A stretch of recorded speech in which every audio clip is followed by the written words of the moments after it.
essa confirmação e tentem ir para o evento. Vai ser um evento sensacional. A gente vai ter a premiação, né, dos 3 de cada programa, então aconselho que vocês estejam lá presentes, vai ser bem legal. A gente está falando bastante de antecedência justamente para ficar mais em conta a ida, né, das startups, enfim, se organizarem aí, tá bom? Desculpa, Mari, não interrompo mais. Não, tranquilo, Breno. É até bom para reforçar esses recados. Reinaldo, você ia perguntar alguma coisa? Sim, nesse formulário não especificou quantas pessoas eram para ir, não. Poderia ir, não. Então a gente não acredita que vocês tenham essa métrica, porque não tem no formulário essa pergunta quantas pessoas irão.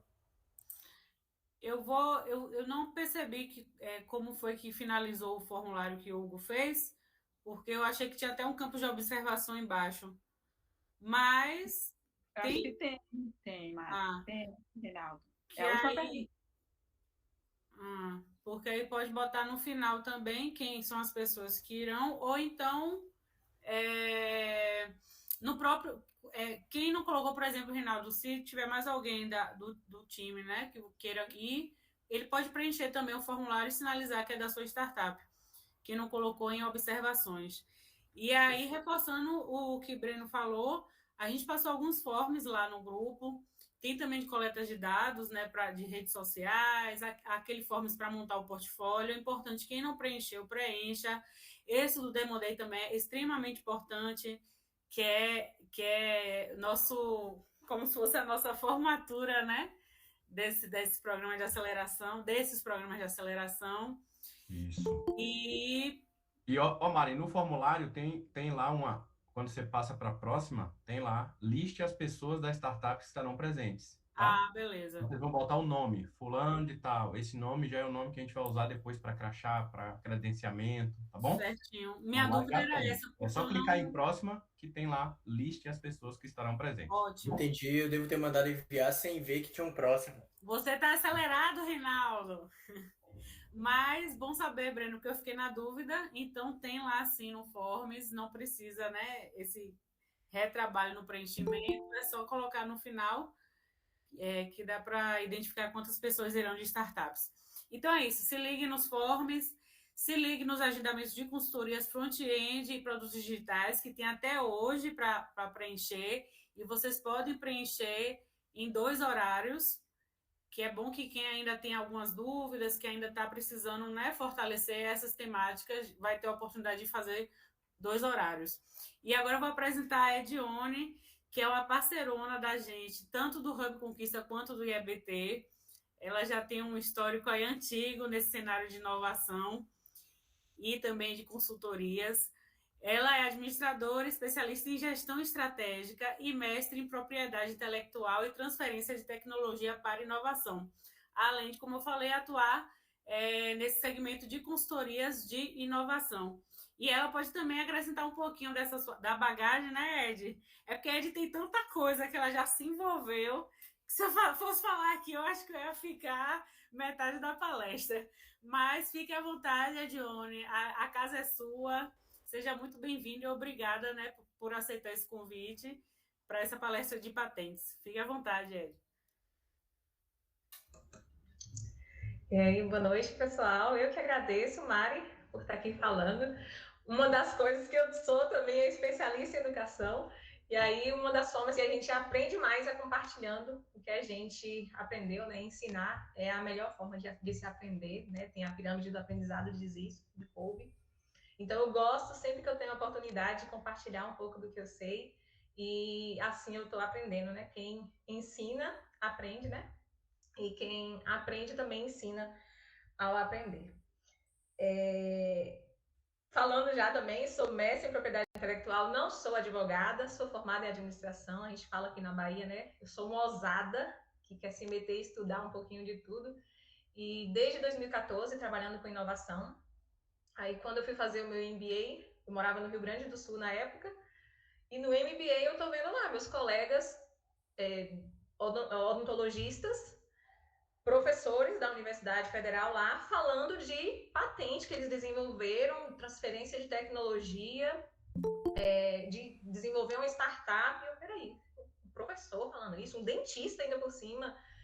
E a UFPEL ela é muito forte na questão de patentes e eu já trabalhava com inovação e decidi que eu queria aprender mais sobre propriedade intelectual. Coincidências do destino ou não, eu fui parar no Paraná, onde tinha um curso, né, Profinit de propriedade intelectual. Claro que fui fazer esse curso, que era já o que eu queria mesmo aprender, e lá eu tive a oportunidade de estar na Universidade Federal Tecnológica, UTF-PR, do Paraná, onde eles atuam bastante com patentes também.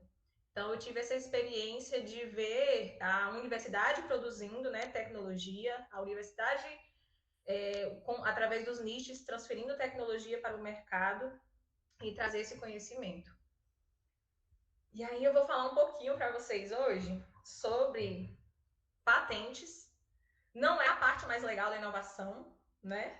Que é a parte mais chatinha, tem um pouco de juridiquês. Então, eu não gostaria que fosse um monólogo aqui, então se vocês tiverem dúvidas, vocês já podem interromper, levantar a mão, chamar no chat, falar com a Mari, e que a gente vai tirando as dúvidas ao longo da apresentação. Pode ser? Vou compartilhar aqui a tela.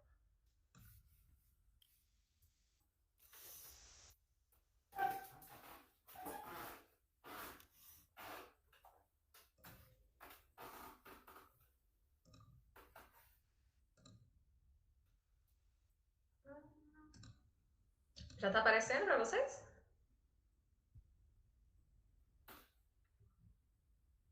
Conseguem me ver? Sim, sim. Sim. Tá assim, Ed. Deixa eu só colocar o celular aqui silencioso.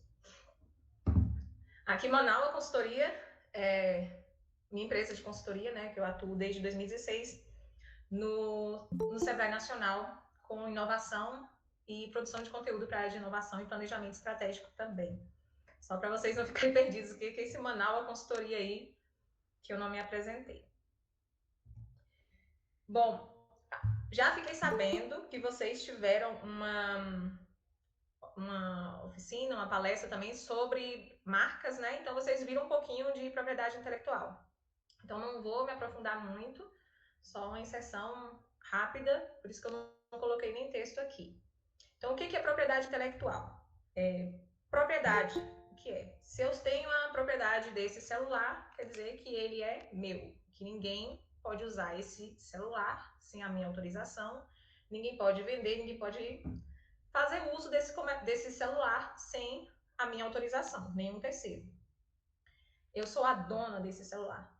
E quando a gente fala de propriedade intelectual, a gente está falando do direito de ser dono, de ter a propriedade de algo que veio do intelecto, da criação humana. Então, envolve todo esse direito de todas as criações humanas desse objeto que é mais intangível, digamos assim, que vem da criação humana.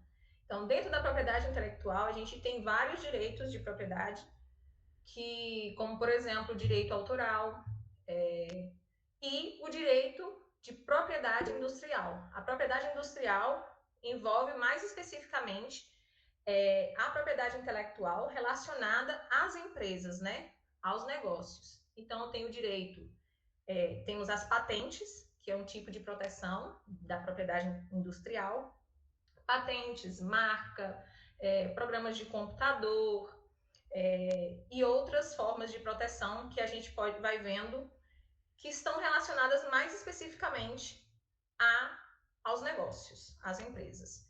Então, a gente vai tratar aqui hoje das patentes, que dentro da propriedade intelectual, da classificação de propriedade industrial. E o que é uma patente?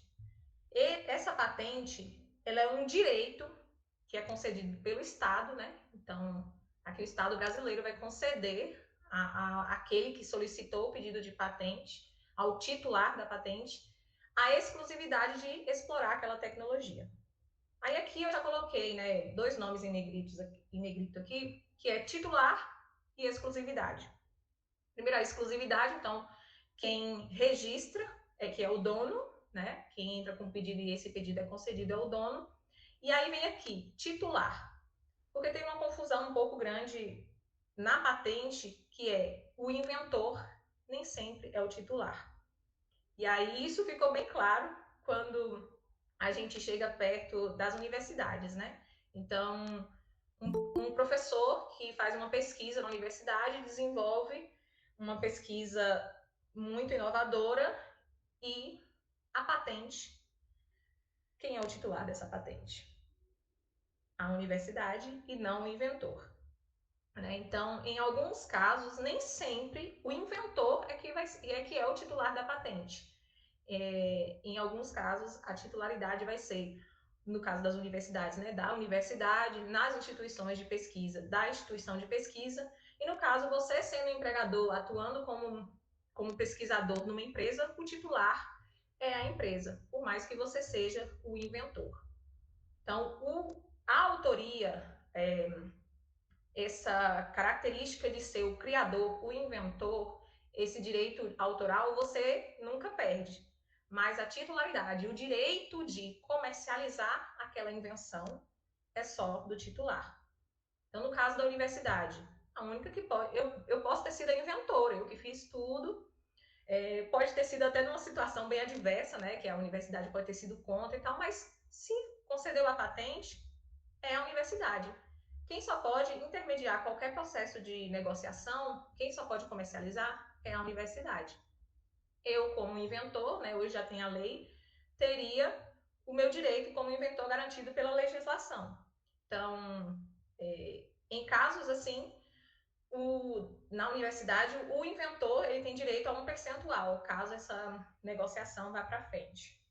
E se faça um processo de transferência de tecnologia, que é o que a gente vai falar mais detalhadamente daqui para frente. Tá. E numa universidade, no instituto de pesquisa, se eu sou o inventor e eu quero ser o empreendedor também, e aí, como é que eu faço se eu não sou o titular? Você já disse que eu não sou o titular, né? É a universidade que faz tudo. Eu posso ser o inventor e o empreendedor também. Mas para isso, a universidade vai ter que fazer um processo de transferência de tecnologia para mim, enquanto inventor. Então, eu vou ficar como duas coisas, né? Eu vou ser o inventor lá na patente e no processo de transferência de tecnologia, né, eu vou receber ali o direito, né, de explorar aquela patente. Quando for fazer ali a oferição dos royalties ou de qual for a remuneração desse processo, desse contrato de transferência de tecnologia, eu posso receber como inventor e vou receber também como empreendedor, porque eu vou estar desenvolvendo aquela tecnologia. Então, tem umas pegadinhas, não sei se vocês conseguiram entender, se alguém ficou com alguma dúvida, pode falar, mas nem sempre o inventor é o titular. Então, quem tem o direito é o titular. Esse título, ele não é para sempre. Né? Como todos os títulos de propriedade intelectual, eles são temporários. E na patente, não é diferente, vai ser por um tempo, dependendo da modalidade, do tipo de patente que foi concedida.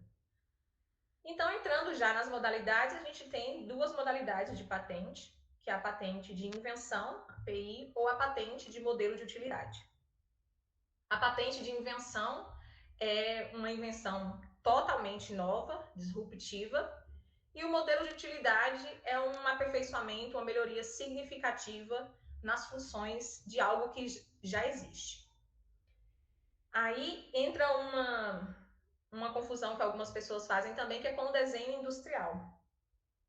Para ser patente de modelo de utilidade, eu preciso que essas melhorias, que essas inovações sejam funcionais, significativas, que sejam concretas, perceptíveis, algo que a pessoa pode utilizar.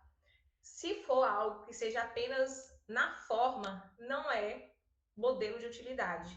Aí se enquadra mais como desenho industrial, que você protege o design de algo, né? Eu fiz uma poltrona com um design arrojado, diferente. Eu posso proteger, né, como desenho industrial e não como patente de modelo de utilidade. Vou passar aqui um exemplo para vocês. Então, por exemplo, a invenção do computador, né, foi patenteada como patente de invenção. Como modelo de utilidade, tiveram outras invenções, né, de computadores que foram aperfeiçoados e tiveram melhorias significativas em suas funções. Mas aqui embaixo a gente tem um exemplo de desenho industrial, né, de proteção de desenho industrial, quando as características que estão sendo protegidas são envolvendo mais o design, a forma, e não as funções em si. Pessoal, não estou vendo vocês, isso me incomoda muito. Eu ia até te comentar aqui, Ed, que o Luan, se eu não me engano, tinha levantado a mão. Luan tá por aqui? Queria falar alguma coisa? Tô, se eu puder perguntar. Vocês me escutam bem? Deus. Oi, Johnny. A questão assim, da empresa que você está sempre desenvolvendo novos produtos e nem tudo dá para você ter essa organização de sempre estar patenteando ou registrando.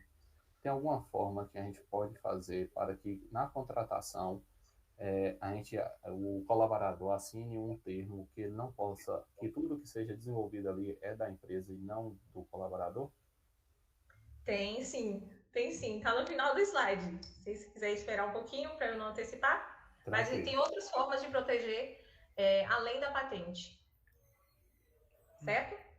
A gente vai ver uma delas e uma bem famosa. A gente vai ver a seguir. Ed, eu tenho uma dúvida, por gentileza. Em questão de vínculo, você falou que quando estamos desenvolvendo algum projeto, protótipo, ou seja lá, uma tecnologia, e temos algum tipo de vínculo com a instituição de nível superior, com a faculdade, isso vem a ser da instituição em algum ponto. Até quando a gente consegue ver esse vínculo em uma matrícula de nível superior qualquer, em uma matrícula de pós-graduação qualquer, eles também vão ser detentores de um pedaço desse projeto, mesmo que não tenha vínculo direto com a instituição? Seria alguma coisa assim? Sim. A gente está falando de direito, né? Então, nem todas as respostas são 100%, né? Porque tem sempre algumas outras questões mais subjetivas envolvidas. Mas, em via de regra, sim. Se você está como um pesquisador e você, por exemplo, recebe bolsa da universidade para desenvolver aquela pesquisa, tem um orientador da universidade, você faz parte de um núcleo de pesquisa, quando você deposita a patente, você já deposita pela universidade, você nem tem a opção de depositar essa patente você de forma particular, até porque tem outros pesquisadores envolvidos, né? Dentro por exemplo, de um doutorado, você precisa ter um orientador. Esse orientador, ele é servidor da universidade. Então, ele também faz parte ele também é um inventor, né?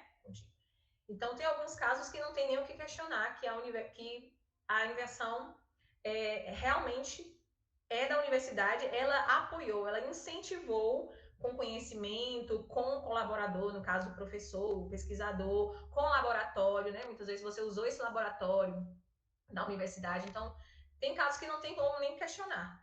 Agora, eu sou só vinculada à universidade, com um outro curso, essa pesquisa não tem nada a ver com o curso, aí é uma situação diferente. Mas ainda assim, se a universidade entender que investiu, ela pode requerer a titularidade. Ela querer, não, mas a gente investiu conhecimento, ele usou várias vezes isso aqui, sei lá, nosso laboratório, ele tirou dúvida com os professores. Então, se você está vinculado a um programa de pós-graduação, esse é o seu projeto de pesquisa e tem um professor orientador vinculado a essa universidade, essa titularidade é da universidade. Você é só o inventor. Junto com o seu orientador, né? São dois inventores que ficam no caso. Entendi. Obrigado. E até no caso de divisões, que a legislação prevê, tem a legislação geral, né? Mas tem também algumas universidades que adotam alguma normativa específica. Mas, por exemplo, na legislação geral, 30% fica um terço para a empresa dos royalties, outro terço para a universidade e o outro terço para os inventores. Aí, se são 10 inventores, imagine, às vezes tem grupos de estudo, né, que tem várias pessoas envolvidas. Se são 10 inventores, vai ter que dividir por todos. Então, ainda tem essas questõezinhas assim envolvidas. Um ponto até importante que você me fez lembrar, Reinaldo, que isso é importante até vocês observarem, né? Então, quando você recebe até um aporte de recursos de uma fundação de amparo, por exemplo, você tem que ver as regras que estão ali no edital e tudo mais, para ver como que fica a questão da propriedade intelectual. Porque as instituições de pesquisa e inovação e essas fundações, geralmente também, em alguns casos, dependendo do edital, elas requerem a propriedade intelectual da invenção que elas estão ali apoiando com recurso financeiro também.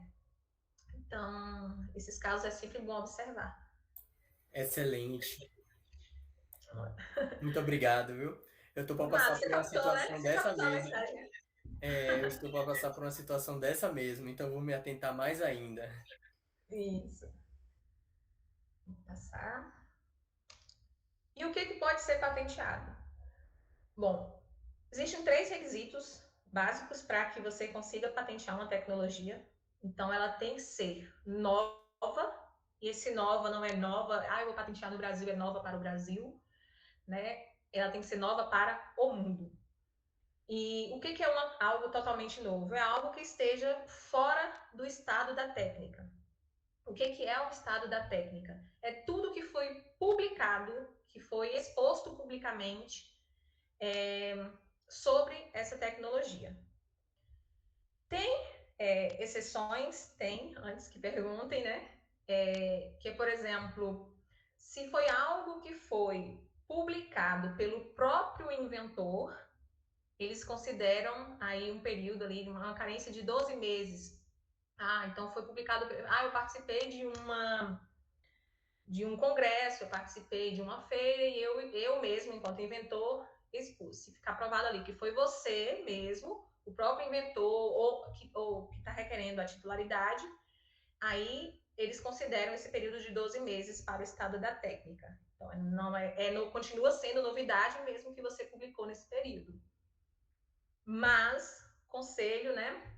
Se pensa em depositar um pedido de patente, melhor não apresentar, mesmo que em feiras, congressos, e mesmo que seja você o titular, né?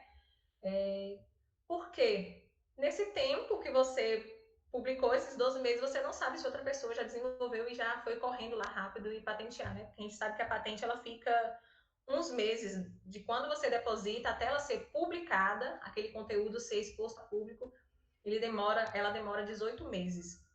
Então, às vezes, tem alguma coisa ali que foi publicada e você não ficou sabendo e foi captada até numa apresentação que você fez no congresso, algo do tipo.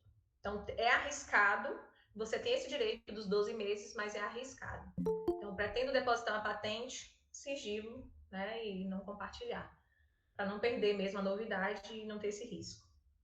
Então, novidade é totalmente novo para o mundo, ser fruto de atividade inventiva. Então, eu tenho que provar que eu fiz, né? Com desenhos, com explicações que eu fiz. Não pode ser algo só da cabeça. Eu fiz a máquina do tempo, que é um botão que você entra, uma cápsula aí entra, aperta um botão e por meio de não sei o quê.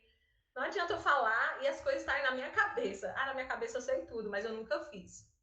Então, a descrição de um documento de patente, você tem que descrever detalhadamente qual foi a atividade inventiva que você fez, comprovar ali e de forma detalhada a ponto de que isso tenha aplicação industrial, que é qualquer pessoa que pegar aquilo, ela consiga replicar numa indústria, né? Qualquer indústria consiga replicar. E aí vem umas dicas, né, que os professores lá falavam no Profinit.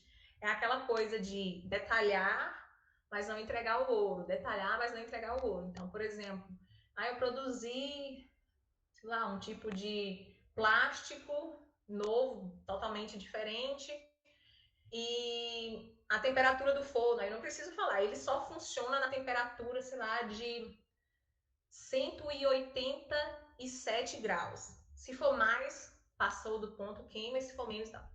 Na patente eu posso colocar a temperatura ideal entre 180 e 190, não preciso detalhar.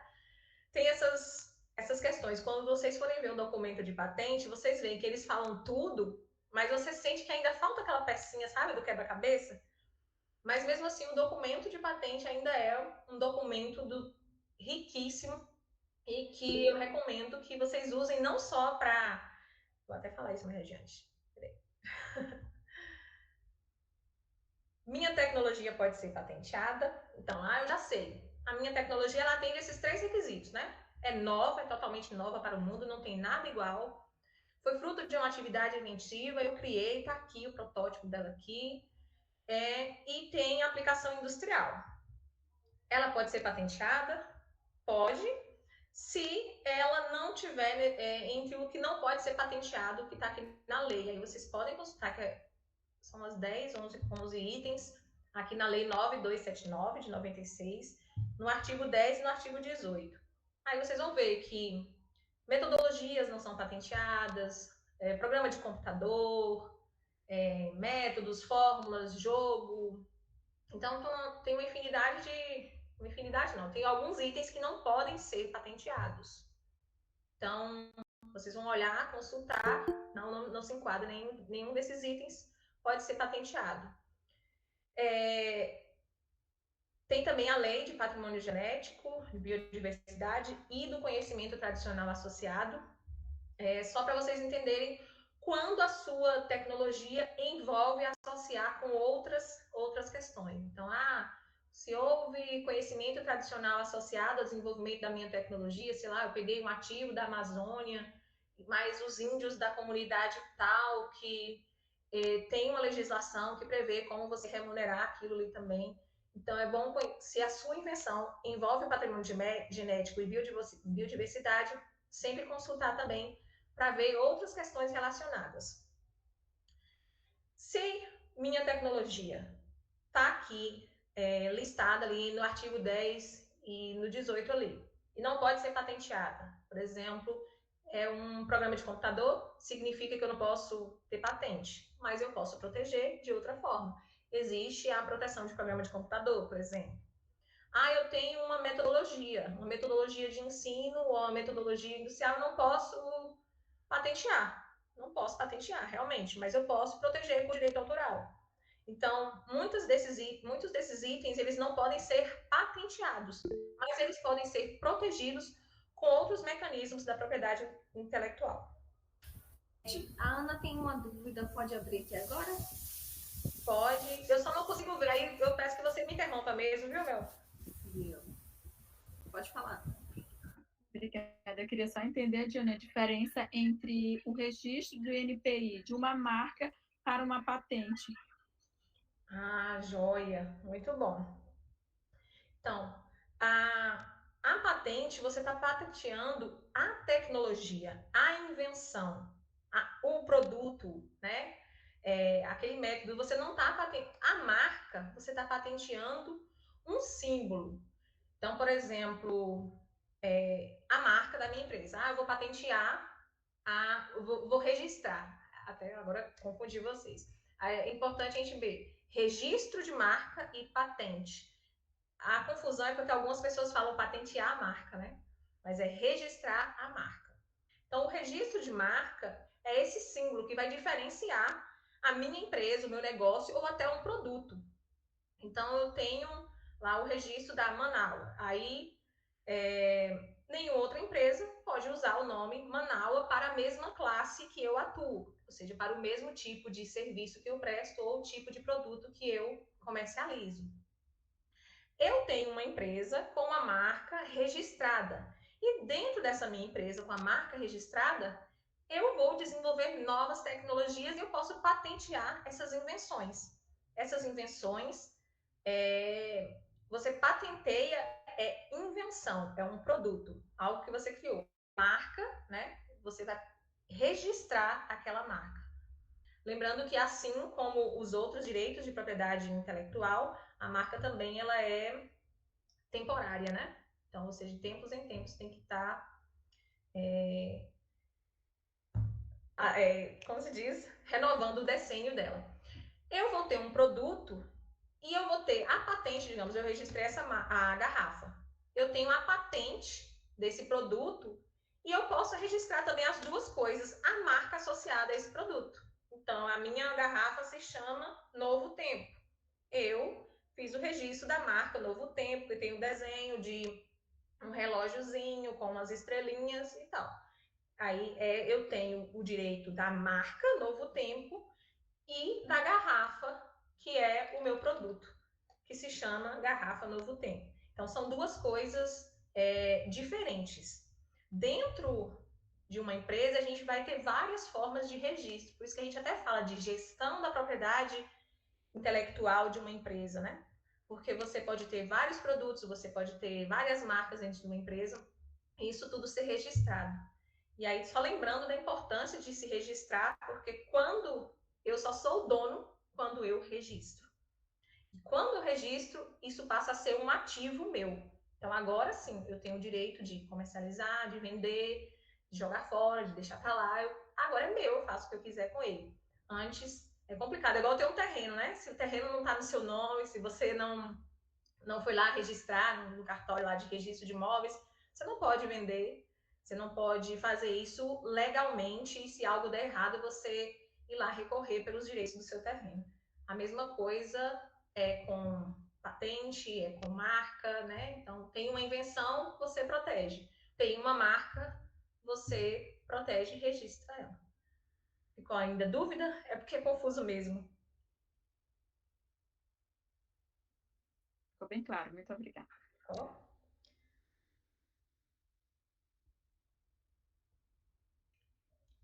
A marca, até lembrando, a marca, ela é só... Você só precisa que ela seja nova. Aí você vai no INPI, faz aquela busca, né? Ninguém tem uma outra marca parecida com a sua. Na mesma KINAI, digamos assim, na mesma atividade que você realiza, você pode registrar. Já a patente, a gente tem esses requisitos aqui, né? Você só consegue registrar se tem todos esses requisitos e se você envia um documento todo detalhado comprovando isso daqui. E por que eu devo patentear uma tecnologia que eu tenho? Eu não vou deixar para lá. Mas, como eu estava explicando, ela só é um ativo quando você tem esse registro, algo que comprove.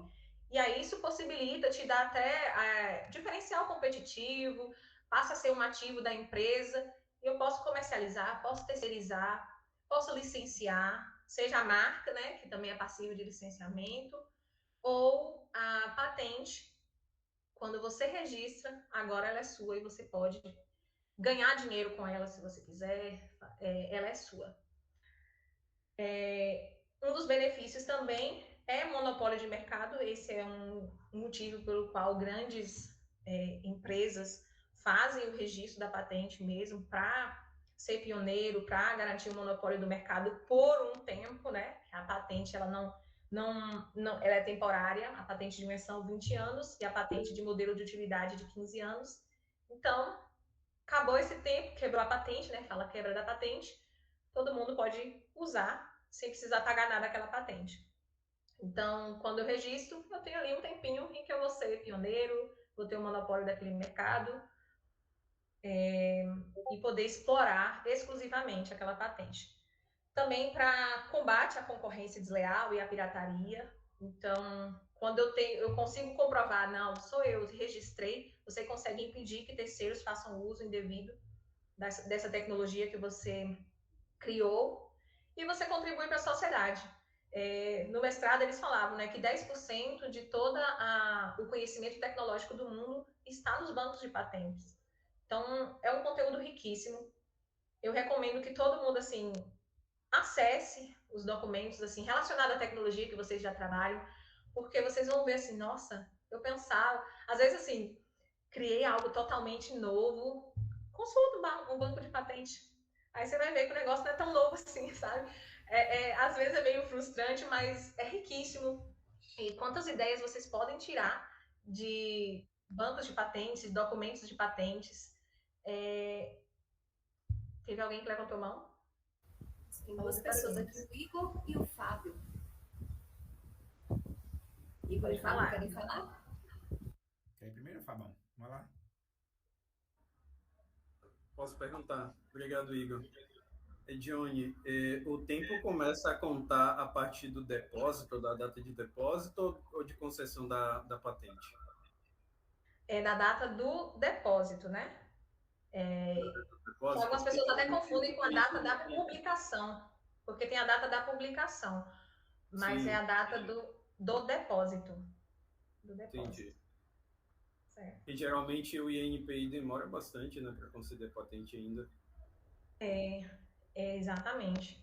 Por isso que algumas pessoas falam assim, eu tenho que esperar para... E a patente demora muito mais do que a marca, né? Tem casos bem, bem complexos, dependendo do que tiver envolvido.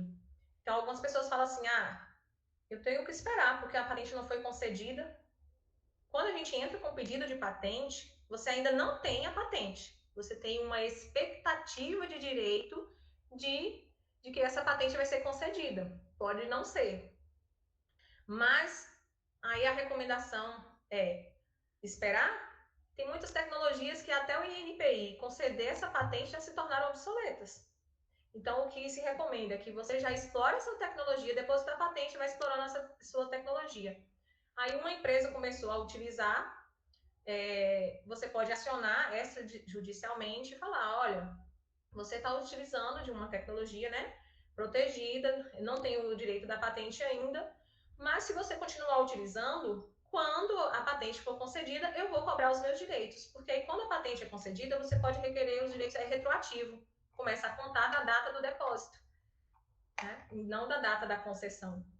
Então, você não tem a patente ainda, mas depositou o pedido, é explorar, é arriscar, porque as tecnologias, a gente está falando de inovação, né? Lá na UTFPR mesmo, teve um caso de um professor com um aluno, lá tinha um curso de moda, e eles depositaram lá de um produto, de um boné de LED. E assim, quando a gente foi lá conversar com eles, já estava obsoleto, e o INPI ainda estava na data de publicação, sabe? Então, não tem como a gente esperar a concessão para poder explorar. No caso das negociações, sim. Eu quero licenciar, eu quero ceder, eu quero vender, eu quero comercializar isso, aí você precisa já ter a patente, né, concedida, porque a empresa vai cobrar isso, né, o parceiro de negócio vai querer isso. Mas, do contrário, você quer explorar, você quer desenvolver o seu negócio, não espera. Vocês me permitem fazer mais uma pergunta, só porque é bem linkada com essa resposta? Que é o seguinte, o que a gente pode fazer para prolongar esse direito à patente? O modelo de utilidade é uma estratégia para fazer isso? Para prolongar? Isso. Como é que, por exemplo, eu tenho um pedido de patente. Se eu verificar a necessidade de uma melhoria, como é que eu procedo? Eu faço isso, aí é reconhecido como uma nova data? Como é que funciona? No caso, você vai fazendo novos pedidos, no caso? Porque Tipo, prolongar uma concessão que você já tem, não tem como, né? Na marca, sim. Na marca, você vai renovando. O modelo de utilidade é uma saída, só que para o INPI não considerar isso como uma obviedade ou algo, tem que ser uma melhoria muito significativa mesmo. Então, por exemplo, eu fiz a garrafa e agora a garrafa, sei lá, só um detalhe que puxa e não fecha. Então, dificilmente o INPI vai conceder isso, vai entender que isso é uma melhoria funcional a ponto de você ter um novo modelo de utilidade. Então, para requerer a patente de modelo de utilidade, tem que ser uma melhoria significativa na função para o INPI conceder. Aí tem outras estratégias. Tem gente que, para eu não perder, eu não quero patentear. Aí você pode apelar para outras questões, que até um colega te perguntou, que a gente vai falar, que é de segredo industrial. Mas da patente, para modelo de utilidade, você tem que fazer realmente, provar para eles que teve uma melhoria significativa e inovadora. A gente tem mais algumas perguntas aqui, do Igor, Marlise, Start Solidário e Daiane. Vocês podem continuar na sequência aí. Vamos lá.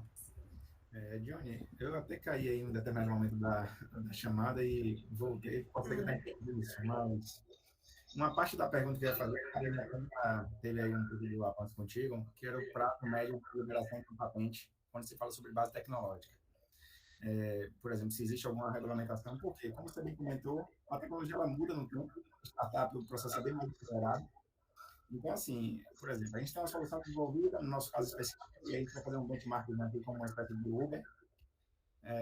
E aí, ou seja, 2 anos depois, tecnicamente, isso talvez perca seu valor, porque já está mudando o processo, já vai, entre aspas, ali ter algumas alterações funcionais. Existe alguma regulamentação, algum tipo de normativa que force nesse tipo de processo ter uma votação, uma decisão mais acelerada para isso? Sim, existe como você pedir o exame com prioridade, mas são casos bem específicos, né? Para idoso, acima de 60 anos, você consegue pedir prioridade para eles acelerarem essa avaliação.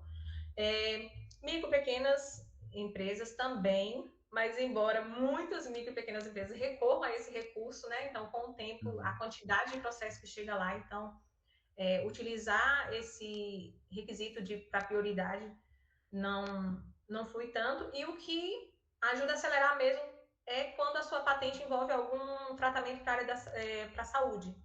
Você consegue também pedir prioridade. Certo. Aí, quando você tenta lá no cadastro de INPI, quando vai entrar com o pedido, aparecem lá as opções, né, de prioridade, se você se enquadra em alguma daquelas. Você pode entrar com o pedido de prioridade. Vamos lá, eu acho que eu tô fora de todas. Vou botar meu pai como sócio aqui do negócio para poder ganhar prioridade de sênior. Mas, brincadeira à parte, um complemento aqui é o seguinte, só uma dúvida. Existe algum case como referência, por exemplo, de soluções de tecnologia que já conseguiram patente em sua vertente de negócio, para que sirva como referência para a gente de possibilidade ou não? Como eu falei, imagine que a gente tem uma solução que seja equivalente ao Uber para um segmento de transporte específico de caminhões. Já tem cases aí como referência conquistado nisso, ou só, tipo assim, esquece, toca o barco e vai desenvolver a melhoria e acabou? Você tem que fazer uma prospecção tecnológica, que eu vou falar aqui na frente. Vai no banco de patente e a gente aprende a buscar isso daí, você vê onde tem essas tecnologias semelhantes à sua em todo o mundo. Nossa. Tem como a gente fazer isso, buscar, chama prospecção tecnológica nos bancos de patente. Show de bola. Obrigado, foi suficiente. Valeu, pessoal. Alguém mais? Pode avançar? Marlise. Oi, tudo bem? Bem legal a sua apresentação, Johnny. Eu trabalhei já, tive alguns processos de patente, mas na realidade, assim, o que eu queria comentar algo que tu colocaste antes, que uma das meninas perguntou que era registro de marca. Eu tive problema, porque quando eu fui fazer a busca no INPI, o nome que eu queria para a empresa era BioHealth, se escreve BioHealth, né, em inglês. E aí existia uma empresa que é de consultórios, a minha é de telemonitoramento em saúde, mas que é uma empresa farmacêutica, né? Quem trabalha farmacêutica é cuidado farmacêutico, o nome, né? Associado à empresa. E aí tinha uma clínica que era de médicos, né? Que o nome era Biosaúde, e o INPI negou. Então, esse negócio de ter em uma outra língua, né, para a pessoa que perguntou, tem que ficar atento também, porque...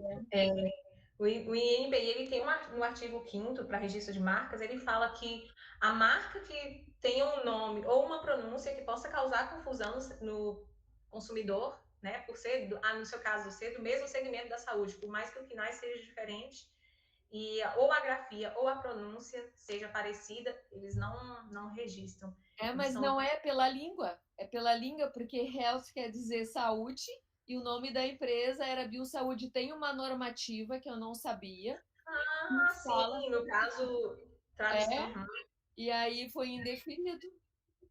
Olha só. Não tinha nenhum outro nome antes, né? Porque esses são considerados nomes comuns também, né? No caso, você consegue registrar a marca, mas você não tem uso exclusivo desses dois nomes, né? Porque não tem como proibir alguém de usar health, de alguém usar saúde. Talvez entre nessa questão também. Mas daí eu só não é fácil, não. Só quis falar aí para vocês, porque tem que ter esse cuidado também, né? Com relação à língua, o que é em inglês, eles acabam negando, né? Mas agora a Mindcare já está registrada, é minha, tá tudo certo. Depois tem mais umas questões assim, envolvendo registro de marca, se vocês quiserem bater um papo depois, a gente vai falar de patentes. Mas tem umas questões assim bem bizarras do INPI, né? Por exemplo, eu consigo registrar o nome maçã desde que eu não trabalhe vendendo maçã. Tem umas questõezinhas assim. Mas obrigada, desculpa aí, só para contar o meu caso, que foi bem complexo, assim, aí tive que fazer todos os papéis de novo. Uma dica. Mas contribuiu. Obrigada, viu, pela sua contribuição. Muito bom essa questão da língua. Tem que atentar mesmo. A tradução. Nós temos a Start e a Daiane aqui também para poder falar. Oi, boa noite. Rapidinho, então. Eu tenho um registro, né, de invenção, né, já foi publicada, a invenção verde, né, e falaram que estava na lista de prioridades. Isso é verdade? A concessão de, digamos assim, sustentabilidade nessa área? Deve estar na lista de prioridade. Então, foi publicado. Então, passou os 18 meses, né? Foi publicado. E agora vai para o exame de mérito, né? Eles vão avaliar e dizer se vão conceder ou não. Então, pelo de sustentabilidade, se você está como prioridade lá, então eles já vão avaliar a sua patente. Vamos esperar, então. Eu torço para que você tenha logo. Isso aí. Obrigada. Tem mais alguém? Boa noite. Vou fazer um comentário sobre as duas vertentes, sobre marcas, porque a minha startup surgiu da perda da minha marca de 20 anos. Quando eu fui fazer a formação da minha franquia, a gente viu que minha marca tinha sido registrada já e tinha sido copiada muito aí. E a minha marca já é de cartucho, já está muito tempo no mercado. E aí, tentando me reinventar, eu acabei criando a Grama, que acabou virando uma startup por causa do trauma da cópia, dessa história de ser copiada, né? E a gente procurou tanto algum diferencial para que a gente não fosse copiado, inclusive, no modelo de negócio, que acabou virando startup. Então, eu sou fruto desse problema da cópia da marca. Mas sabe o que eu acho? Assim, hoje em dia eu tenho o registro das duas marcas, da Grama Print e da Jade Cartucho. Graças a Deus consegui a certificação pelo NPI, recentemente, inclusive. Mas eu que trabalho na linha de acessórios eletrônicos, particularmente, eu não acredito nessa história, assim, principalmente agora que a parte de inovação, empreendedorismo está sendo muito motivada, muito mais financiada, né? A cultura está mudando em relação ao empreendedorismo. Sinceramente, eu acho que a melhor forma de proteger a patente da sua empresa é você criar uma esteira de inovação constante. Porque eu crio meu produto hoje, eu já crio ele para falir. Eu já sei exatamente o que eu vou fazer, porque eu sei que ele vai ser copiado. Eu não imagino que ele possa, eu não tenho medo que ele possa. Eu já estou preparada para que ele seja copiado. Então, eu já sei que quando ele for copiado, eu já sei o que é que eu vou fazer. Entende? Então, até porque, aí dessa forma, você nem fica esperando tanto tempo para lançar seu produto, né? Porque aí você vai lançando e vai deixando o concorrente patinar. Você ensaiou aquilo tudo, ele não. Então, assim, ele vai patinar muito para conseguir chegar onde você chegou e você já vai quebrar ele logo na primeira inovação. Então, eu acho que, para mim, por mais que a gente proteja com patente, eu que lido com China, eu, sinceramente, eu vou fazer... Mas isso que você falou faz muito sentido para mim, sobre a questão comercial, vínculos contratuais e tal, que é uma coisa necessária. Mas, a nível de comércio, de lançamento de produto, nem adianta, assim, tipo, o melhor é você lançar mesmo, o pessoal já começar a copiar, começar a trabalhar sua inovação mais pra frente, entendeu? Deixar o pessoal perder tempo com o raso, tá entendendo? E a decisão de patentear ou não a tecnologia tem que estar alinhada à estratégia de sua empresa. Então, o que eu quero com essa tecnologia? Por que patentear vai estar alinhado à estratégia que eu quero atingir com ela? Então, é uma decisão de patentear ou não. E aí você pode adotar outros mecanismos, se quiser também, de proteção, mesmo que temporais, a gente sabe que todos esses mecanismos são temporários, mas tem que estar alinhado à estratégia. Então, se não faz sentido para a sua estratégia colocar esforço em patentear uma tecnologia, em proteger essa tecnologia, colocar investimento também, né, dinheiro que custa para poder fazer esses registros no INPI, então, não fazer. Mas tem que ser uma decisão tomada alinhada à estratégia que você quer para o seu negócio. Tem mais alguém? Pode seguir, Ed. Pode seguir? E aí, como eu falei, essa contribuição para a sociedade, quando eu faço esse registro da patente, mesmo até que a patente não seja concedida, eu estou ali compartilhando conhecimento, né? Então, contribui para toda uma sociedade. Eu tenho uma patente, e agora? Né? Eu entrei com pedido, a colega aí da sustentabilidade entrou com pedido, foi lá, passou pelo período, já foi publicado depois dos 18 meses, passaram alguns meses, o INPI concedeu e ela está com a patente agora. Então, é analisar, né, como a gente estava falando, estrategicamente agora também. Preciso desenvolver alguma coisa ainda para comercializar essa tecnologia? Ou ela já está pronta? Eu vou querer explorar? Ou eu quero usar essa tecnologia para eu transferir para o mercado, para que outras empresas desenvolvam, comercializem, e eu quero ganhar o dinheiro aqui, passivo, né? Eu não quero desenvolver, não quero montar uma indústria, algo para produzir. O que vai ser negociado em caso de transferência, né? Eu quero transferir essa tecnologia, o que vai ser negociado? Eu vou vender toda a tecnologia, parte dela, vai ser licença, tem algum conhecimento associado que eu possa vender também, alguma assistência técnica, eu posso vender junto também uma transferência de know-how, que tipo de acordo eu pretendo fazer, vai ser um acordo de exclusividade ou não, as partes da tecnologia que serão licenciadas, né, quando envolve mais de uma patente, quais serão também. Então, começar a se fazer, eu tenho uma patente agora, pensar estrategicamente o que eu quero fazer dela, né? Então, a gente pensa antes se vale a pena ou não, né? Qual é o meu objetivo com essa tecnologia, e depois da patente também, a gente precisa pensar estrategicamente, agora que eu tenho ela, que eu tenho esse ativo, eu tenho um bem comercializável, como que eu vou usá-lo da melhor forma? Aí a gente fala de transferência de tecnologia.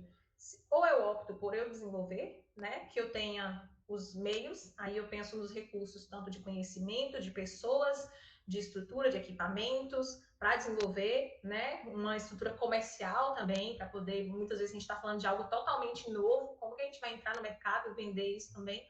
Então tem todas essas questões. E aí, não, eu... Alguém falou? Posso continuar? Acho que foi sem querer, Ed, pode continuar. Tá. E eu tenho todas essas questões, mas não, eu prefiro transferir a tecnologia. Eu prefiro comercializar. O que é esse processo de tecnologia? Ele é um processo que ele consiste em várias etapas. Ele começa já com a revelação da invenção, ou seja, você, antes de vender, você já tem que cuidar dos seus direitos de proteção ali, porque você vai revelar a sua invenção durante a negociação. Depois, se essa negociação avança e vocês vão para o patenteamento, que pode ser um licenciamento ou uma cessão, né? O licenciamento é quando você recebe por períodos, né? E você continua sendo o dono, o titular da cessão, o titular da tecnologia, e a cessão quando você transfere a titularidade, você vende mesmo, olha, agora é sua. E aí, depois desse processo que você fez, esse patenteamento, aí tem o processo de uso comercial dessa tecnologia e, por fim, quando você, detentor, titular da patente, recebe a remuneração, né, desse processo, dessa negociação. Quais são as formas, então, de transferência de tecnologia?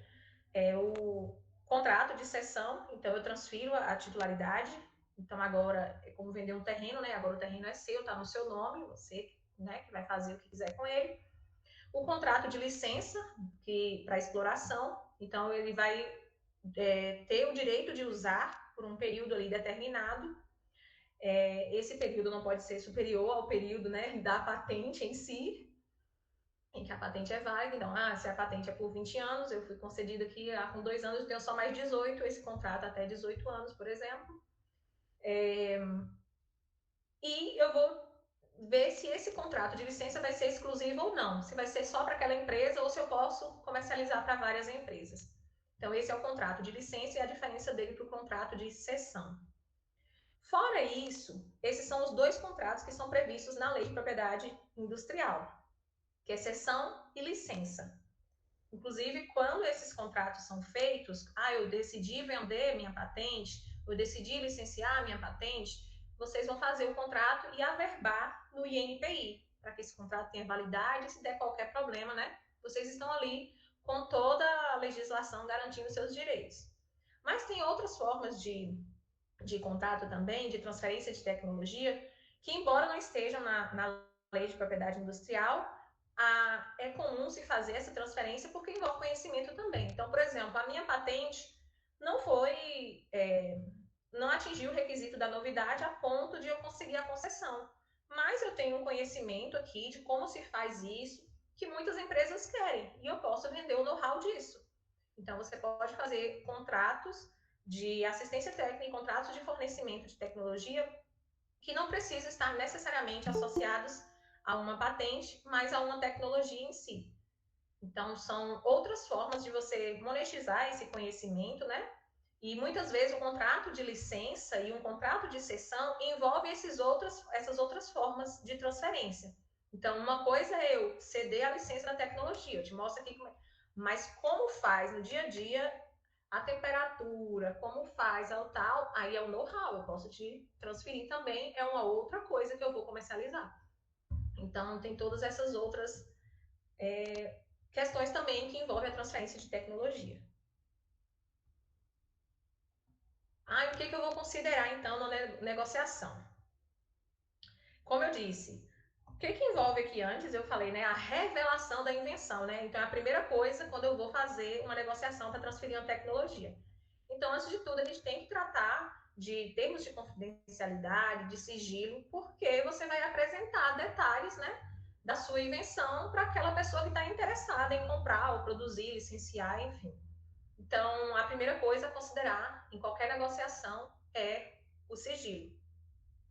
Depois, é a titularidade. Como eu estava falando, né? Tem a questão, eu sou pesquisador de uma universidade. Então, você não tem a titularidade. Você tem que fazer todo esse meio de campo, mas a pessoa vai negociar, vai fazer todos os trâmites, senão com a universidade, por exemplo. Não é única, é compartilhada com outra pessoa, com meu sócio. Então, todas essas questões envolvendo a titularidade que vocês conversarem e se haverá essa transferência de titularidade ou não. A abrangência. Eu posso vender no Brasil, eu posso exportar. Todas essas questões vocês vão abordar numa negociação. O prazo, no caso de cessão, né? Eu vendi definitivo, né? Então, por tempo indeterminado. Agora, se eu estou fazendo um contrato de licenciamento, é por tempo indeterminado. Vai ser por quanto tempo? Até o final da patente? Metade? Quanto tempo? Se vai ter continuidade ou não desse contrato. E a remuneração, que eu vou colocar agora no próximo slide, vocês vão ver as formas de remuneração. Mais importante, evitem negociação informal. Né? Tudo que vocês vão falar, a pessoa está muito interessada, nossa, ele ficou empolgado. E a invenção costuma ser o filho, né, da pessoa, né? Você fala com uma motivação. Nossa, toda vez que eu vejo alguém de uma startup falando, é aquele brilho no olho, assim, que você fica, nossa. Então, imagine aquela empolgação, você falando sua tecnologia já entregando algumas coisas, né? Então, para não comprometer essas questões de proteção e da negociação que vai rolar, evite uma negociação informal. No primeiro contato, assim, eu tenho interesse em saber mais da sua patente, eu vi e tal. Vamos fazer já um termo, né? Procura uma empresa, um assessor jurídico ou uma empresa que trabalhe com isso, ou a própria universidade, no caso da titularidade, para fazer uma negociação já formal, já com os trâmites, com termo de confidencialidade e tudo. Teve pergunta? Pode passar? Aqui, considerando a negociação. Eu tenho uma aqui, Johnny, rapidinho. Oi? Eu tenho uma aqui. Uhum. Sobre, na verdade, é um exemplo, né, do que a gente está vivendo agora, dentro da Fixit. A gente tem alguns projetos que a gente desenvolve junto com o Einstein. Nos primeiros projetos, eu queria saber, assim, qual a implicância disso, na verdade. Nos primeiros projetos, a titularidade, se possível, se acontecer de desenvolver uma patente, né? A gente está desenvolvendo produtos junto com eles, e se surgir uma patente, a titularidade é compartilhada, né? 50% para a Fixit, 50% para o Einstein. E nos primeiros 2 contratos, a responsabilidade era da Fixit, de dar entrada, os trâmites, enfim, junto ao INPI, era tudo de custo da Fixit, enfim, né? Mas no último projeto, enfim, não sei se coincidentemente o mais ambicioso, o Einstein decidiu alterar essa cláusula para a responsabilidade do Einstein de dar entrada nos trâmites de patente, de registro, né? Uhum, Isso no me pedido. gerou me deixou assim com a pulguinha atrás da orelha, e eu queria entender se essa parte, se essa ação de eu que registro, se eu que vou, né, bato na porta do INPI, ok, vou registrar aqui, se isso muda alguma coisa, né, quanto ao poder em cima da patente, enfim.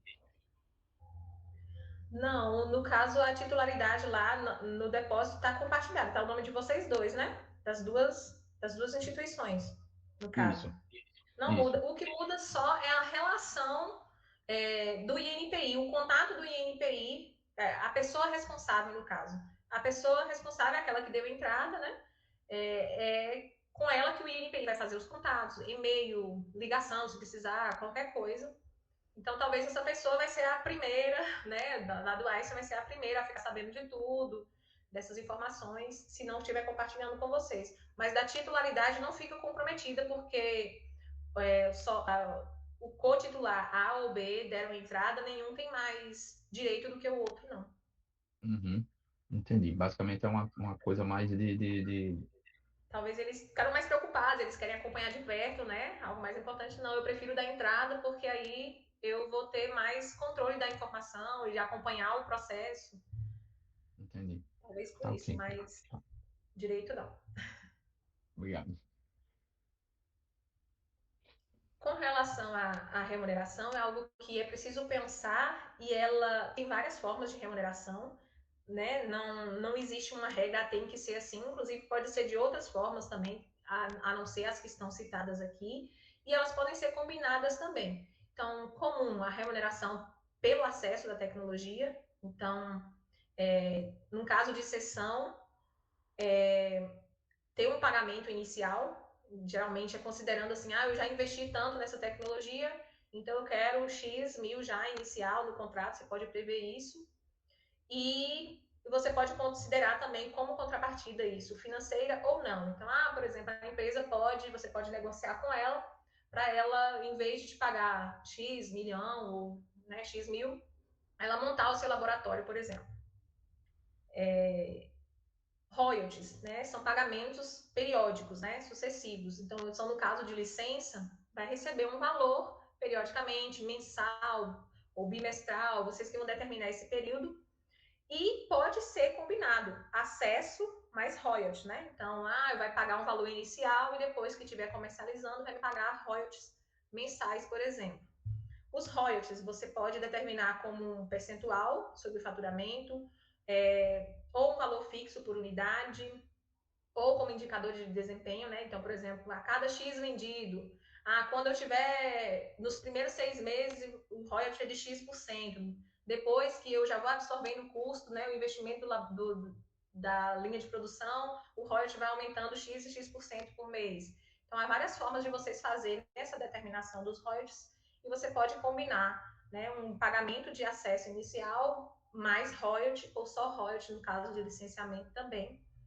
E tem royalties prêmio, né? Que é quando esse pagamento está condicionado a quando bater o meta X ou um valor tal, aí a empresa te paga um valor. Eu não tenho como pagar, sei lá, 1 milhão agora, mas aí quando eu vender X unidades, aí eu te pago. Então, há várias formas de vocês considerarem essa remuneração e fazer combinações, né? E todas são permitidas ali, essas formas, pelo INPI. E no contrato averbado também eles observam isso. Então, é um ponto a considerar na negociação. Aí até a colega falou lá, eu não quero patentear, né? E eu falei, depende da sua estratégia. Então, assim, por que patentear, né? Qual é a sua estratégia? Por exemplo, a Amazon patenteou comprar um clique e ela não quis transferir a tecnologia. Depois, porque o que ela queria era se destacar no mercado como a empresa que compra com um clique e ser só no site da Amazon, né? No e-commerce da Amazon você conseguia isso. Depois, até com o tempo, ela licenciou só para a Apple, né? Que colocou lá no iTunes, na loja da Apple, e aí pagou, ninguém sabe nunca até esse valor, nunca foi revelado, bem sigilo. E foi a única licença que que a Amazon fez foi para a Apple, mas o interesse dela não era licenciar. Todo mundo procurava para licenciar. Ela não quer, eu quero me destacar no mercado e que o único site que tenha comprar com um clique seja da Amazon. Essa era a estratégia deles. E eles conseguiram algo que, assim, raro de patentear, né? Que é patentear esse método. Não é um produto, por exemplo, patenteou como modelo de utilidade. A patente terminou em 2017. E foi uma estratégia boa, porque hoje, assim, pelo menos eu que tenho uma filha, eu tenho medo desse negócio de comprar com um clique, né? Aí, sei lá, só aperta, mexe no meu celular e, sei lá, saiu comprando coisas. Não sei. Então, depende da sua estratégia, né? Por que eu quero patentear? No caso da Amazon, ela queria se destacar no mercado como a única que tinha aquela tecnologia. No caso aqui, tem as opções que as pessoas já fazem a patente para poder licenciar mesmo, ou para que a licença seja uma fonte de receita mesmo importante da empresa. Então, eu quero criar um monte de patentes para licenciar para os outros, eu não quero ficar desenvolvendo. E correndo risco também, né? Porque quando a gente desenvolve uma patente, a gente não sabe se ela vai ter aceitação no mercado. Às vezes você licencia, você meio que assim, uma parte do risco você transferiu também. Então, a VHS ela já preferiu a estratégia de licenciar porque era um produto novo e ela queria ganhar aceitação do produto no mercado. Então, se tivesse concorrentes, tivesse outras empresas com a mesma tecnologia comercializando, seria mais fácil assim, nossa, esse produto não é só uma empresa que vende, né? Não é todo mundo que está vendendo, eu quero também. Então, era uma estratégia da VHS.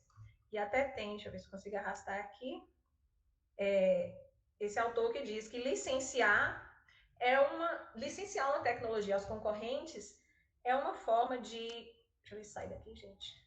Ocultar. Licenciar uma tecnologia aos concorrentes, você pode evitar que eles desenvolvam a própria tecnologia possivelmente superior à sua. Então, fica quietinho aí, eu licencio para você, né? Desde que se alguém for desenvolver alguma coisa superior, que seja outro, né? Você não, fica quieto aí. Então, depende da estratégia. Quando uma empresa desenvolve uma tecnologia disruptiva e patenteia, a decisão de licenciar ou não licenciar, qual é a estratégia? Qual é o objetivo com isso? E quando não é interessante patentear? Por exemplo, se a fórmula da Coca-Cola, alguém conhece a fórmula da Coca-Cola? Ninguém conhece a fórmula da Coca-Cola, né? Se a Coca-Cola tivesse feito patente, 20 anos depois já tinha quebrado a patente, não seria mais a Coca-Cola, né? Então, optou por não patentear mesmo e usar os mecanismos de segredo industrial. Fácil? Não é, né? Mas a Coca está conseguindo isso por muitos anos e ninguém consegue copiar a Coca porque adotou esse mecanismo. Então, quando eu patentei, eu sei que em 20 anos ou 15 anos, se for modelo de utilidade, a patente vai ser quebrada e as pessoas vão poder usufruir, usar sem precisar da minha autorização, né? Eu não tenho mais o direito exclusivo sobre aquela tecnologia.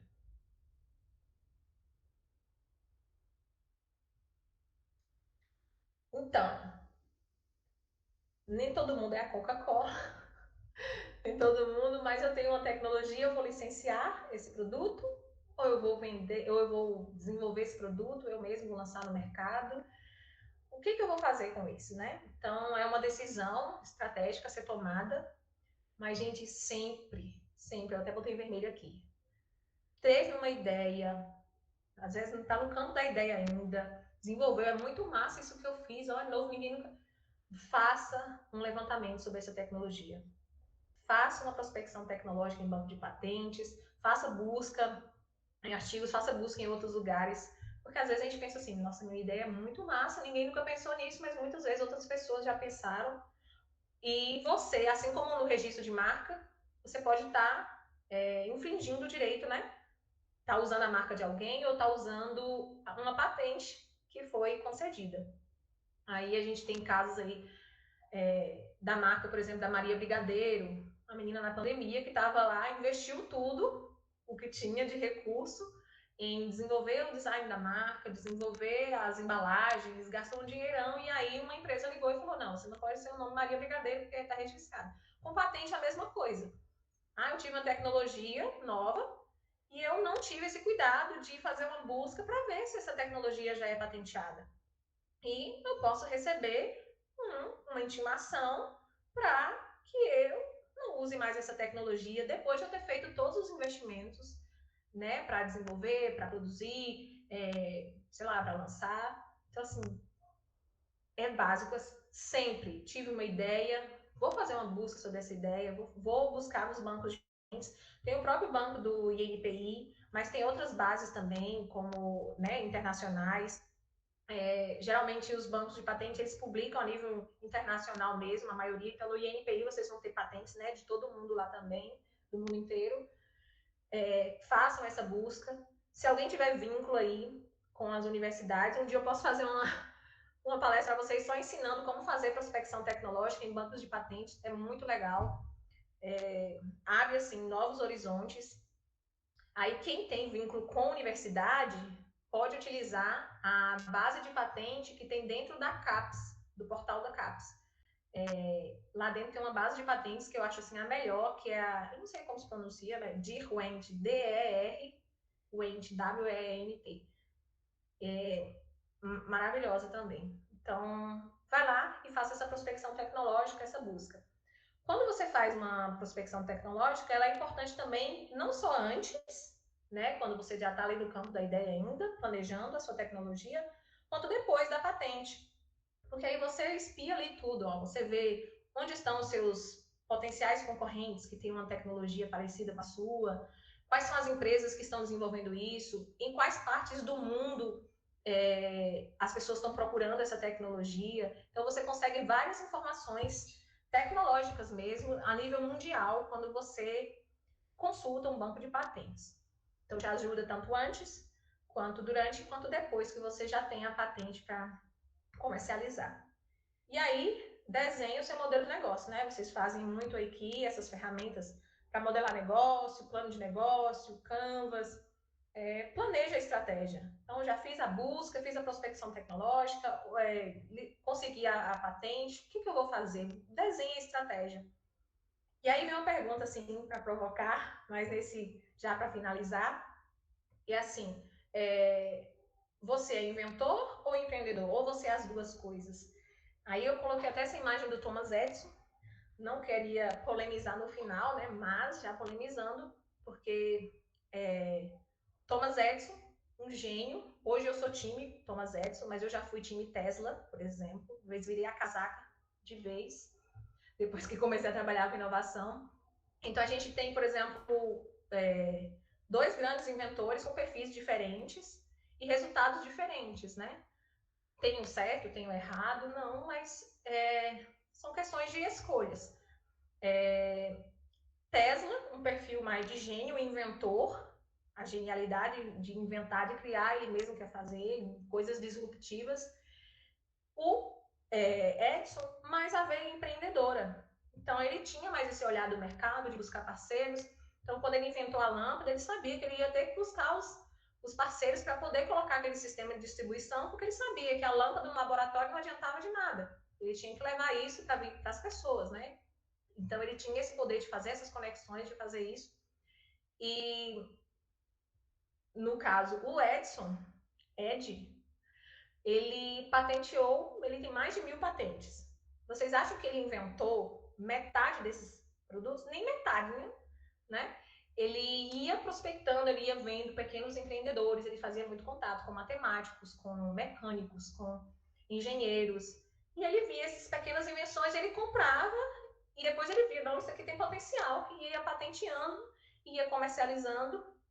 Algumas vezes ele tinha sucesso no mercado, outras ele quebrava, mas ele tinha essa veia empreendedora mais forte. Ele era um inventor e empreendedor, né? Dá para ser as duas coisas. O Tesla, ele era mais um inventor, tinha um outro perfil, mais introspectivo, não era tanto de buscar essas conexões, essas parcerias. Um gênio até injustiçado pela história, mas perfis diferentes. E aí eu pergunto para vocês, você é inventor, né, na startup, ou você é empreendedor? E por que não as duas coisas? Tem que ser as duas coisas. Então, ter conhecimento técnico sobre a invenção. Na área da saúde, eu sou médico, eu inventei isso.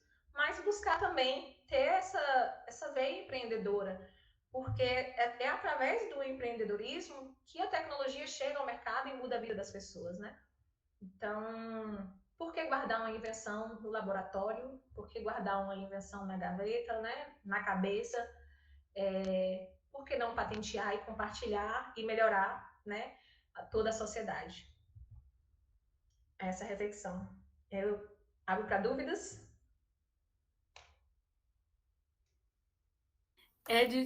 Luciana da Start Solidário e o Isaac da Tunero.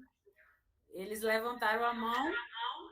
Então a gente vai encerrar com as dúvidas deles dois. Passei do tempo, né, Mário? Hoje, mas foi ótimo, foi perfeito. Eu acho que é um tema que tem muito para ser abordado. E é o que você falou, né? Tem a ideia da prospecção também, é bem legal. Uma coisinha para se pensar depois, a gente podia fazer depois, se vocês quiserem. Abre já um banco de patente, vai fazendo ao vivo todo mundo aí. Tem um pedido aqui no chat até relacionado a isso, que é se você puder citar os principais bancos de patentes que podem ser consultados. Pode até depois mandar para a gente também. Tá, então eu mando para vocês, mas o INPI tem que usar, né? É o nosso. O USPTO, o da UMP também, o USPTO é da UMP. Eu vou mandar os bancos internacionais para eles acessarem. E aí eu compartilho no grupo. Além do que, eu não comentei no início, mas a gente também gravou, né? Porque é bom para o pessoal tirar dúvidas e ter esse material também para poder acessar sempre, né? Para consulta. Aí tem Luciana e o Isaac que querem tirar algumas dúvidas. Pode falar, Luciana. Uma consulta. Tá. Deixa eu te perguntar. No nossa tecnologia é o desenvolvimento de uma matéria-prima, né? Então, que é uma matéria-prima a partir da reciclagem. E daí parte produtos. A partir do momento que eu preservei, né, patenteei a tecnologia, esses produtos também, derivados dele, estarão patenteados, preservados?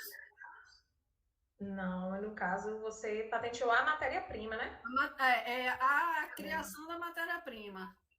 E aí, esses novos produtos que surgirem, né, não estão englobados. Aí alguém pode fazer os produtos com outra matéria-prima, né? Mas não com a isso, não com a sua. Usando a sua matéria-prima, vão ter que te pagar royalties. Você pode acionar, né? Intimar essas pessoas que estão utilizando uma tecnologia patenteada, né? Sem autorização. Então vai ter que ter mais patente por aí, né? Agora é sensacional patentear uma matéria-prima. Aí agora tanto produto, deixa o produto uma matéria plástica e, né, justamente de reforma e construção, né? Então aí a gente está desenvolvendo, né, uma casa, né? Aí vai sair spoiler aí. Vamos ver esse prêmio aí, vamos ver se esse prêmio sai para a gente construir logo essa casa. Vai sim. Então, um abraço, obrigada. Sucesso, viu? Fala, Isaac. Oi, boa. Johnny, show de bola a palestra. A dúvida é rapidinho, é o seguinte, eu fiz um registro de uma das marcas aqui, que foi o mesmo que fiz, e aí ela foi publicada ali no dia 4/7, e entra ali para exame informal do mérito, né? E tinha dado lá que o exame informal foi concluído, mas eu vi que tem aqui uma parte aqui escrita listagem de terceiros interessados habilitados. O que significaria isso? Na página, na marca, existe aqui uma listagem de terceiros interessados habilitados. Isso significa o quê? Alguém andou olhando só, mas ninguém entrou com oposição, mas alguém andou olhando o seu pedido. É que quando você acessa com login, esses dias até eu estava descobrindo isso, quando eu acesso com login, aparece meu nome lá que eu espiei, sabe? Terceiros interessados. Alguém acessou com login o seu pedido de registro. No registro de marca é o seguinte, aí você tem a publicação e depois entra um período de oposição, que é de 60 dias. Aí, nesses 60 dias, quem quiser entrar com oposição contra o seu pedido e falar, não, eu não quero que registre essa marca porque ela é parecida com a minha, pode. Aí você tem esses 60 dias. Aí essas pessoas podem ter sido por isso ou não, ou só porque estavam fazendo uma busca e olharam o seu nome. Ou pode ser, então, esperar. Falta quanto tempo para terminar os 60 dias aí? Menina, já passou, foi em julho do ano passado. Então agora você já está no exame de mérito mesmo, né? Aí o exame de mérito já passou de oposição. Apareceu, já tem aqui, publicação de pedido de registro para oposição, exame formal concluído. E aí não saiu disso. Exame formal concluído. Então, ficar de olho que logo pode sair o deferimento, né? Ou o indeferimento. Saindo o deferimento, você tem que pagar logo o decênio. Você tem um prazo para pagar o decênio. Então, fica de olho toda terça-feira, que é quando sai a RPI, né? Que é a revista do NPI. Então, as atualizações. E aí, quando sair o deferimento, já paga logo o decênio, já é a guia. Aí eu vou só indicar mais uma duvidazinha. Esse alerta de pagamento, ele sai aqui nessa página onde a gente pesquisa ou tem que olhar realmente a revista toda terça?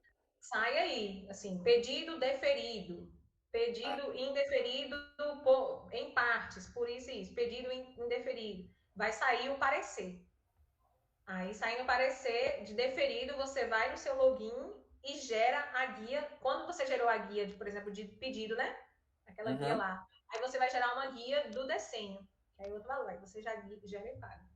Entendi. Mas vai sair uma publicação, viu? Entendi. Obrigado. Ed, eu sei que prolongou, mas foi excelente, porque deu para perceber o tanto de dúvidas que esse tema gera, né?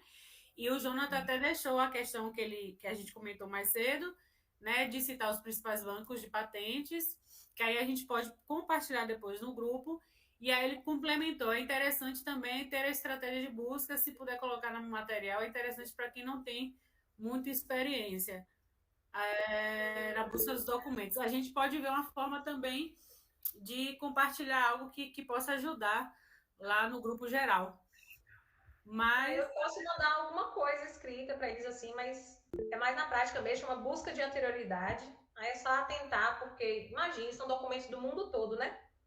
Se você só coloca lá, sei lá, tecnologia verde, imagine quanto tempo vocês vão ficar olhando. Então aí existem os operadores booleanos, né? Booleanos ou os truncadores, que são esses termozinhos que você vai colocando para ser mais assertivo e booleanos, isso. Obrigada, Jonathan. E limitar a sua busca. Quem é da pesquisa acadêmica vai fazer, quem é da academia, tira assim, de letra a pesquisa no banco de patente, porque é bem parecido mesmo com pesquisar artigo científico. É bem parecido. Mas é isso. Ana, vou encerrar aqui. Se sua live ainda estiver rolando, vou deixar o link aqui também no chat, tá bom? Tá rolando a live de Ana, para quem quiser acompanhar e participar, para encerrar a noite. Mas, antes de mais nada, eu quero agradecer a Edione pelo conteúdo. Eu sabia que a noite não ia ser diferente, que você ia trazer muito conteúdo bacana, ia surgir muitas dúvidas, né? E consultas também. E aí, a palestra de hoje teve gravação, vou compartilhar no grupo. Material também que a Edione vai disponibilizar dessa apresentação, se é de disponibilizar, o que vocês pediram também do banco, da lista, né, da pesquisa. Alguém levantou a mão, eu acho, não sei se foi por engano, mas é só agradecer a Ed, foi muito bom, Edione, porque tem outro Ed, muito bom. Vamos tirar aquela foto que Melissa sempre faz no final, para registrar, né, que a gente ficou até agora aqui, assistindo a palestra, que foi maravilhosa.